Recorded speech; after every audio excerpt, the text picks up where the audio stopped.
nom du Père et du Fils et du Saint-Esprit. Évangile de Jésus-Christ selon Saint Jean.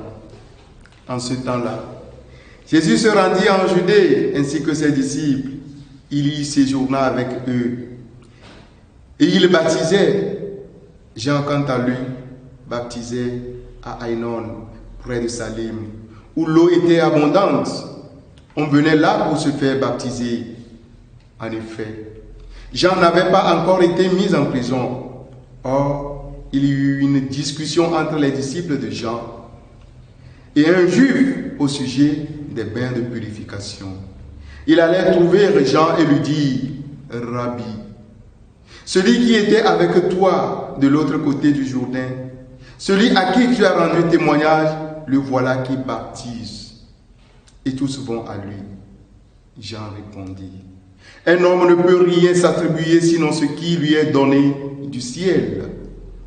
Vous-même pouvez témoigner que j'ai dit, moi je ne suis pas le Christ, mais j'ai été envoyé devant lui.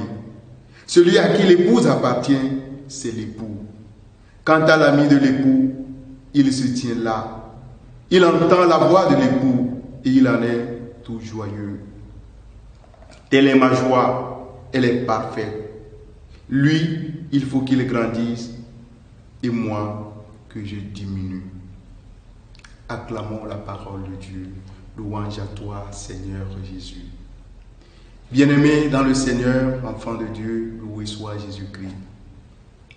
L'articulation de ce récit pourrait nous faire pressentir un conflit entre les disciples de Jean et ceux de Jésus. En effet, Jean le baptise avec de l'eau. Et Jésus, celui auquel Jean le baptise avait rendu témoignage, baptise lui aussi, chacun de son côté. Du coup, cela a choqué les disciples de Jean et a créé un sentiment de jalousie de la part de ceux-ci, au point qu'ils sont allés voir le maître Jean pour mieux comprendre ce dysfonctionnement dû au fait que Jésus baptise lui aussi.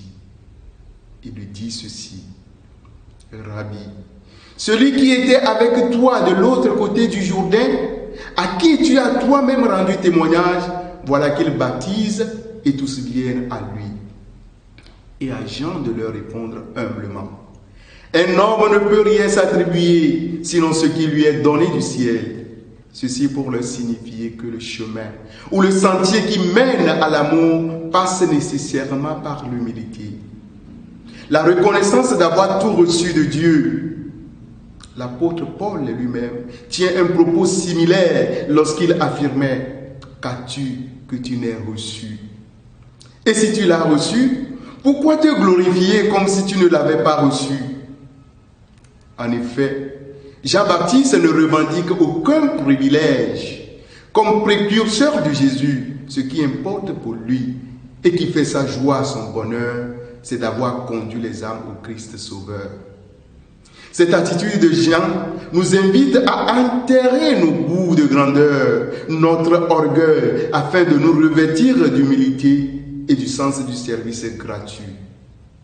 Bien-aimés dans le Seigneur, que le Seigneur lui-même nous aide à n'être que des serviteurs inutiles, qui sont au service du peuple de Dieu, et non qui se servent du peuple à nous confier. Donne ta vie à Dieu.